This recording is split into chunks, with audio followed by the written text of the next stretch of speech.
Welcome back, everybody, to another edition of the Auburn Undercover podcast on the 247 Sports Network. Christian Clemente here, joined today by a very special guest here for the second time this recruiting cycle, Cooper Petagna. Cooper, how you doing, man? I'm doing great, man. Good to be back. Love jumping on this pod and lot to talk about. I know you got some fire topics today, so I'm excited to get into it. Yeah, we do have a lot to talk about. I was looking back. The last time we had you on was March, and things were moving pretty smoothly then. As recruiting goes, there were some bumps in the road and some positives along the way as well.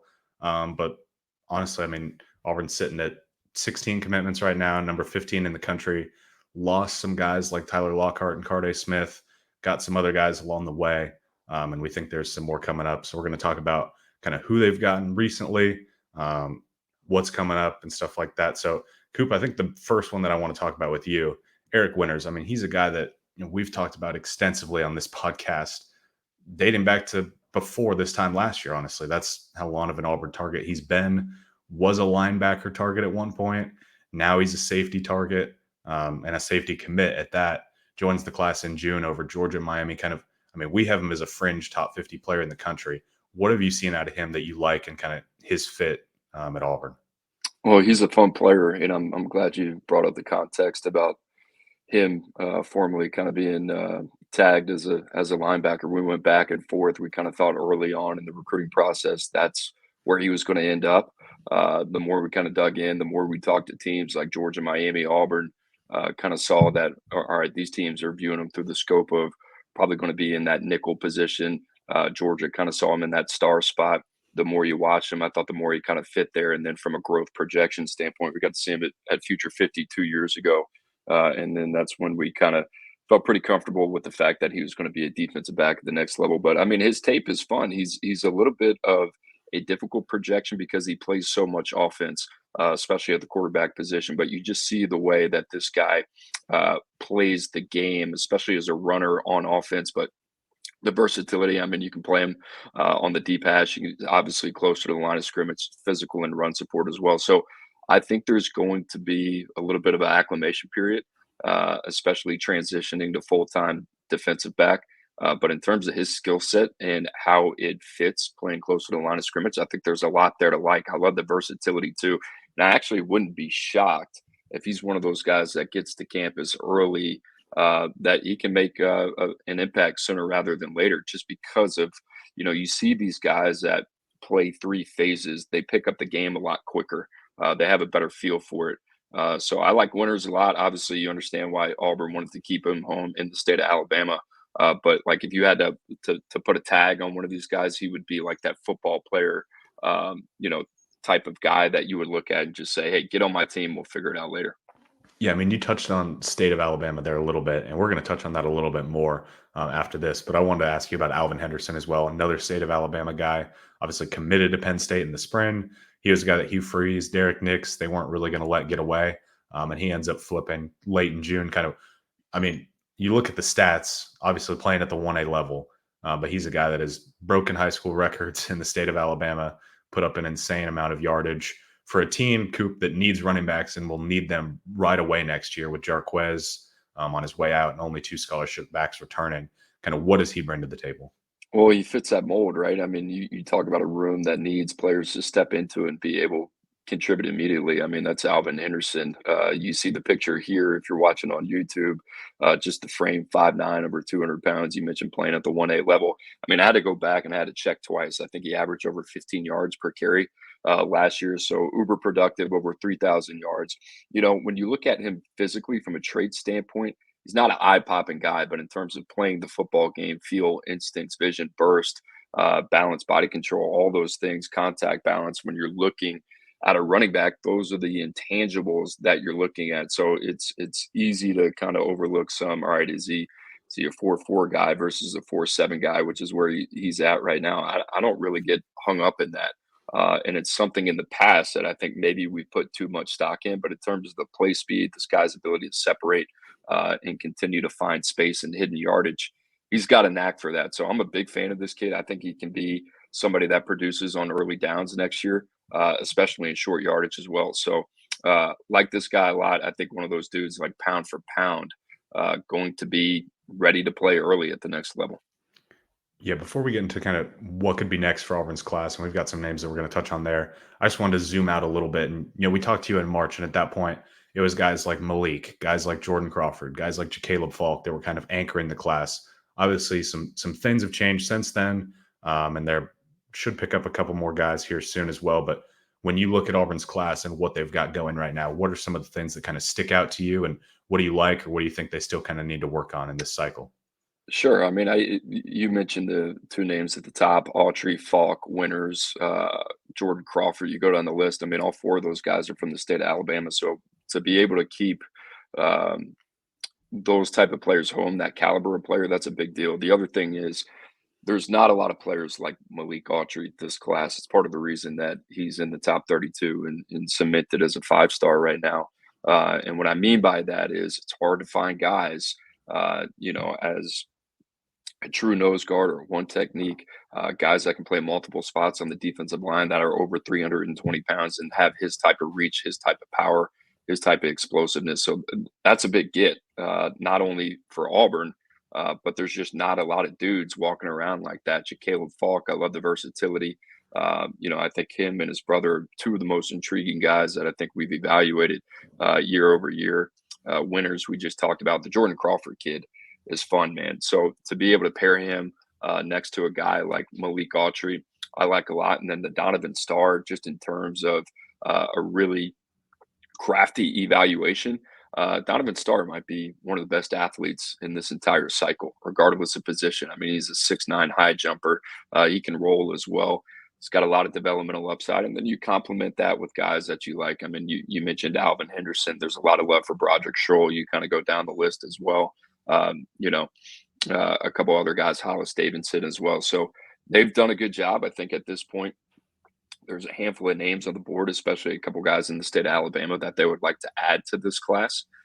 If they can do that, this is going to be a class similar to last year. Like regardless of where it ended, I think Auburn ended at 9 last year. That was one of my favorite classes. They just did a really, really good job, not only getting top tier talent at the front of their class, but building with depth as well, and especially a lot of guys from in-state that are going to be program players. That let's be real here. A lot of this is you're trying to balance the financial side of this as well. These are guys that are going to have more than one reason to stay home, want to be home, and guys that from a financial standpoint that you could probably get at a little bit of a discounted rate as well. So I like what they've done, just in terms of not only building the guys that move the needle at the top of the roster, but building the floor of the roster as well with a lot of depth. Yeah, I mean, look, the entire theme of this class is pretty much keeping the state of Alabama home. It's what Hugh Freeze is focused on so heavily. You look at the top 10 in the state of Alabama. Neem offered number one, obviously committed to Ohio State. Auburn's still working him there.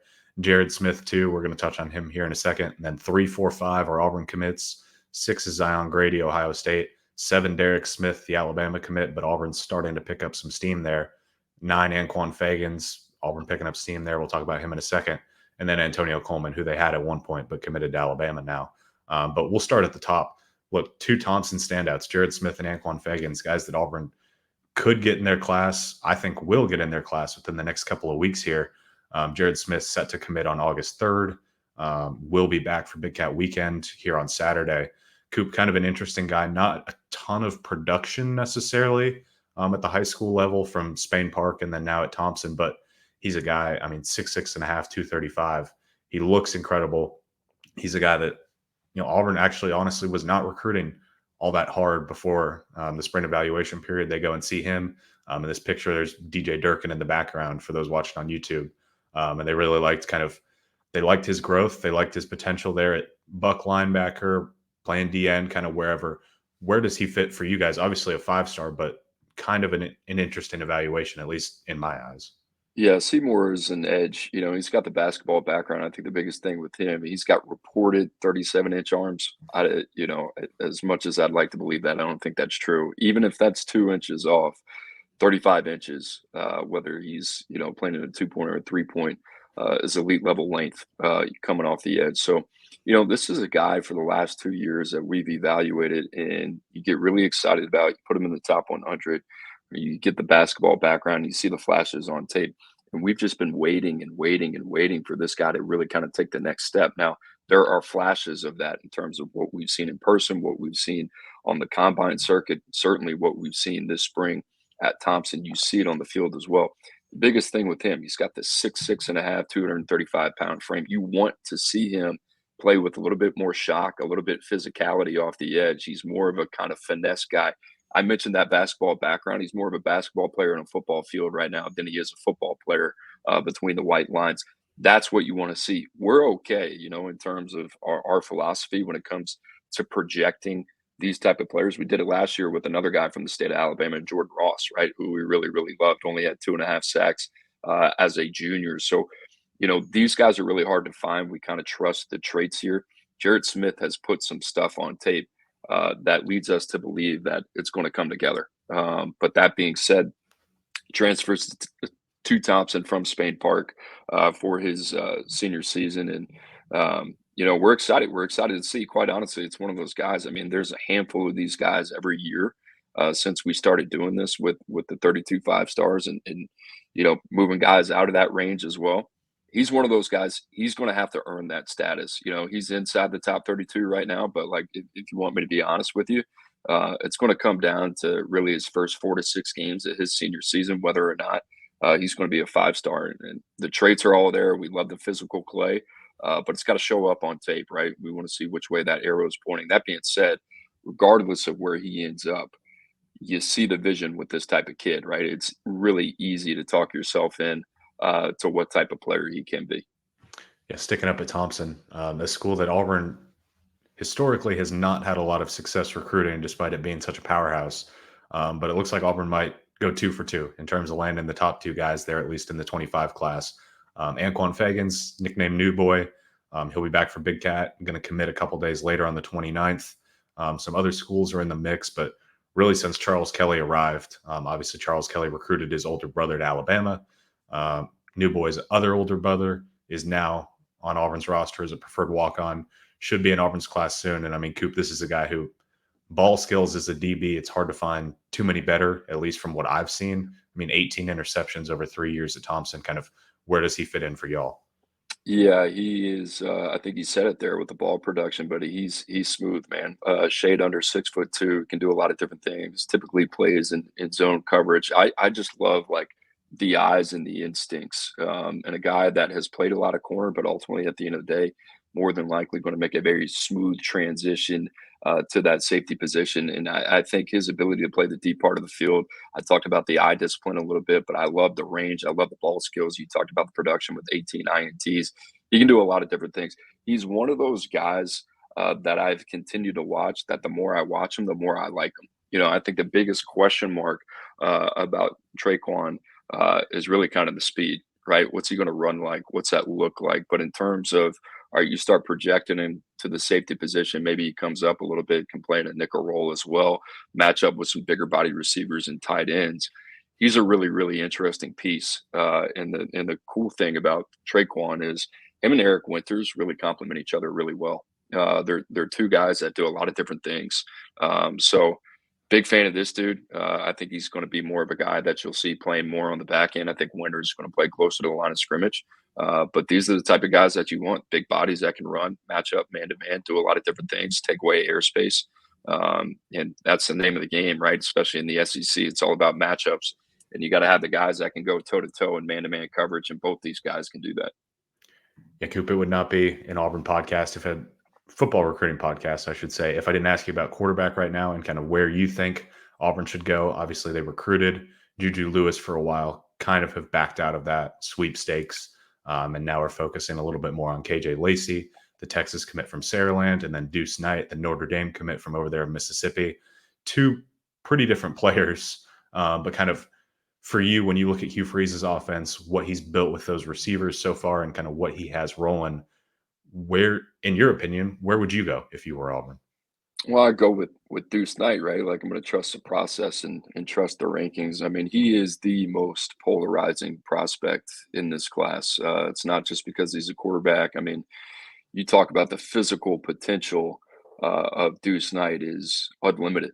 So when you look at this kid and what he can be, I mean, we're talking about a guy with a 42-inch vertical jump, state champion, with a very strong track and field resume, in terms of genetics with his brother playing at Indiana. I mean, like, he's got it all. He checks every box. Not to mention, there is a lot of potential just in terms of his mobility and what he can be as a runner. I mean, we really haven't even seen that on the field yet. So if you were to drop him in the NFL scouting combine, he'd be in the top 1%, especially of that quarterback room. Now, the biggest thing with Deuce Knight is, can he develop as a passer? And what we have seen, at least from this offseason, is, I would say the answer is more than likely yes. He had a really strong 3 days at the Elite 11 finals.